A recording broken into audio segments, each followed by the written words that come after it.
me formando, eu comecei a falar um pouco sobre prova da UAB, como que eu fazia para estudar. Já comecei a mostrar que eu estava interessada em estudar, né? Que eu não era... Eu tinha muitos colegas de faculdade, assim, que só postavam quando eles estavam em chopadas, em baladas, em festas, de cara de ressaca no estágio no outro dia. E eu comecei a pensar, poxa, não é essa a mensagem que eu quero passar para as pessoas. Eu quero que as pessoas me olhem e elas têm que saber que elas podem me contratar. Isso sem nunca ter estudado marketing. Foi Sem intuitivo. Foi intuitivo observando, porque eu comecei a observar, por exemplo, assim, um amigo meu que estava formando em medicina e eu nunca iria num consultório dele.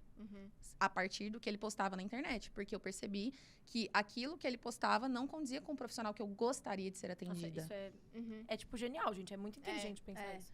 Eu comecei a observar. É um negócio muito... de você perceber que no fim do dia todo mundo é vendedor, né? Todo mundo. E a gente é criado acreditando que pra ter sucesso profissional, você tem que ser o melhor naquilo que você faz. Então você tem que ser muito bom tecnicamente, você tem que se formar numa boa faculdade, você tem que fazer curso de pós-graduação, você tem que ser o melhor naquilo. Só que se você não comunica aquilo, se você não se vende, É isso. acabou, você vai ser o melhor sem nenhum cliente, sem nenhum paciente, sem nenhum... É tipo construção de imagem, assim. É total, a sua imagem, ela comunica o tempo todo, né? Então, eu comecei a observar isso, sem ter estudado marketing, nada, não tinha estudado nada, eu só comecei a observar. E aí, quando eu comecei a observar, então, eu comecei a mostrar mais do meu lado dos estudos, que eu estava estudando para a UAB, né? Eu comecei a dar algumas dicas ali de como que eu fazia para estudar. E até nessa época, eu tinha uma planilha que eu estruturava, assim, Maria vai entender, eu tinha uma planilha que eu criei, que era de 30 dias antes da prova da UAB, para eu ler o código até o dia da prova. Então, por exemplo, tem 1000 artigos, eu dividi 1000 por 30 e criei uma tabelinha bem tranquila no Excel para eu poder estudar. E aí, a galera começou a me mandar mensagem. Duda, como que você fez essa planilha? Nossa, eu queria essa planilha e tudo mais. Pessoas que estudavam comigo na faculdade, né? O cursinho que eu fazia na época compartilhou meus stories, falando pro pessoal assistir. E aí, eu fui e falei, vou vender essas planilhas. Foi, tipo, total intuitivo, vou vender.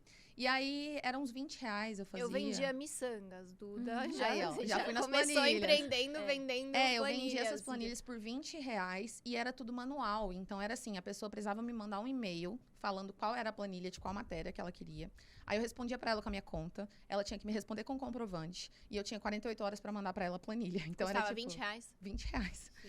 E aí, só que nessa época, eu Não, ganhava R$800. Eu ganhava R$800. Então, mas tá eu cheio dobrei de meu gente. salário. Querida, cada Não, mas mesmo 20, assim, querida, eu tava rica. tá cheio de gente por aí falando, não vou fazer isso porque é pra ganhar muito pouco, né? E aí não faz nada. Não, pra mim, eu tava me achando genial, porque eu tinha mês que eu tirava R$500 vendendo as planilhas, R$600, e eu ganhava 800. E então, pra mim, tava mas ótimo. assim, também, trabalhando pra cacete, né? Trabalhando, né? Tipo, eu tava vivendo por muito tempo, na verdade, assim, eu comecei dessa forma, e daí, durante o ano de 2019, o meu foco foi construir a minha imagem enquanto advogada. Então, eu comecei a construir minha imagem enquanto advogada, eu queria que as pessoas me contratassem. Só que daí, o que aconteceu? Eu comecei a produzir um conteúdo extremamente diferente do que as pessoas do direito produziam. Porque as pessoas eram muito formais, muito quadradas. Perfis de direito só postavam print de site de STJ. Era muito assim, sabe? As pessoas não sabiam produzir um conteúdo que realmente cria conexão, gera a atenção das pessoas, enfim.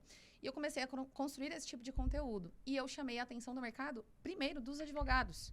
Então, eu comecei a ser convidada pela OAB para palestrar, falando sobre isso. Mas de forma bacana já. Não teve um pouco, tipo, o que essa menina aí, novinha, bonitinha, início, tá se expondo? Principalmente, eu tive muito isso com colegas de faculdade, que ficavam, tipo, nossa, tá se achando, querendo se mostrar, né, enfim. Só que eu sabia que no longo prazo isso seria muito mais positivo. E família também começou a pirar, né? Tipo, o que é isso? O que tá acontecendo, né? Não que eles tenham me freado, mas eles ficavam meio preocupados de eu largar o direito. Era algo bem novo.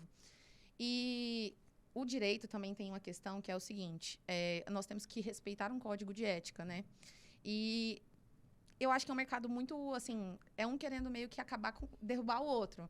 Então, eu tinha que tomar muito cuidado, porque se eu cometesse qualquer deslize, eu iria sofrer algum tipo de... Sanção. Alguma pessoa iria lá me denunciar para a OAB, enfim, porque eles não querem que você cresça, né? Então, eu tinha que tomar muito cuidado.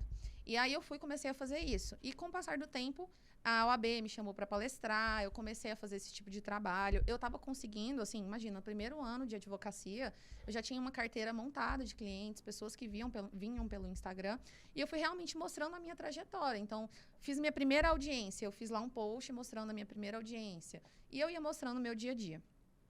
E aí, com o passar do tempo, as pessoas começaram a me pedir para eu ensinar aquilo que eu estava fazendo. Nessa época, eu já mergulhei a cabeça no marketing, né? E eu lembro de um dia específico, que foi o dia que eu realmente percebi que eu gostava mais de marketing do que de direito. Que foi um dia que era basicamente assim, minha rotina era muito louca, assim, eu realmente levava uma jornada dupla. Porque o escritório eu tinha que estar lá das 8 da manhã até 8 horas da noite, mais ou menos. E se quando não eu saía alguma de lá, coisa às 7h55, né? E aí, quando eu saía de lá, eu tinha que produzir meus conteúdos, eu tinha que fazer minhas coisas. Reunião, eu só fazia na hora do almoço, ou então depois das 8, né? Pra resolver minhas coisas relacionadas ao Instagram. E aí, teve um dia específico que realmente foi o dia que eu virei a chave, que foi um dia que era um sábado de manhã. E todo sábado de manhã eu acordava às 6 horas da manhã. Eu odeio acordar cedo. Mas todos os dias, todos os sábados, 6 horas da manhã, eu acordava para ficar estudando das 6h30 ao meio-dia marketing. Porque era o único dia que eu tinha para fazer isso. E aí, nesse dia, o Miguel, que é meu noivo, né? Ele tava... Já tinha abrido uma cerveja. Eram as 11 horas da manhã, ele tava tomando uma cerveja, tava tomando sol lá em casa, assim, no quintal.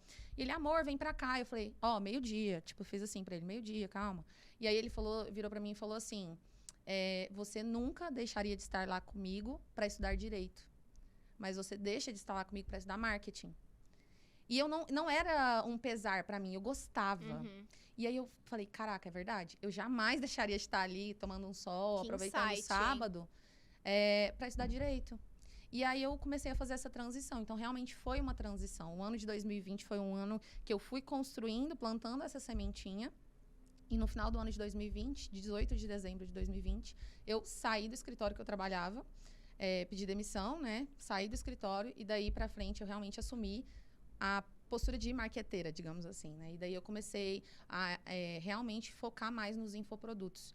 E pra mim, esse mercado de infoprodutos é muito incrível, porque é muito escalável, né? É uma coisa muito louca. Imagina, há 3 anos atrás, eu ganhava R$800 por mês. Era o dinheiro que eu tinha para fazer as minhas coisas, entende? Então, é muito diferente, é muito escalável. Eu não gosto de dizer que é uma coisa que é uma fórmula mágica que acontece da noite pro dia. Mas é muito mais rápido do que os outros mercados. Não, Isso em 2 tem anos jeito. você tem mais de 10 mil alunos.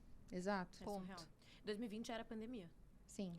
Foi o ano foi o ano da pandemia mesmo, porque daí, quando a galera começou a ficar em casa... Aí o pessoal desesperou. Preciso aprender a usar o Instagram.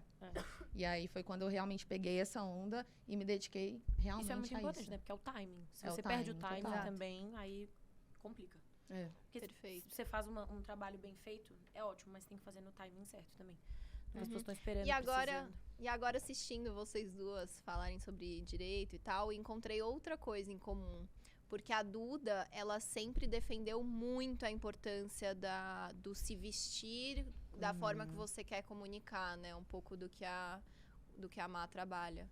Exatamente. Pra mim, eu acho que não existe um padrão de, tipo, todo mundo tem que se vestir igual. Isso. Mas é muito importante a gente ter a consciência de qual é a imagem que as pessoas têm da gente. Então, eu costumo dizer que, por exemplo, quando eu fecho os olhos e eu penso na Betina, tem uma imagem que aparece na minha mente. Da Betina. Né? Eu fecho os olhos, é como se fosse uma foto 3x4 que eu tenho de você.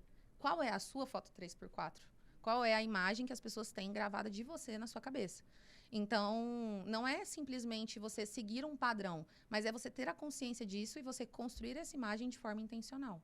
Que foi o que você sempre fez, na verdade, né? Exato. Como as pessoas te enxergariam, enfim.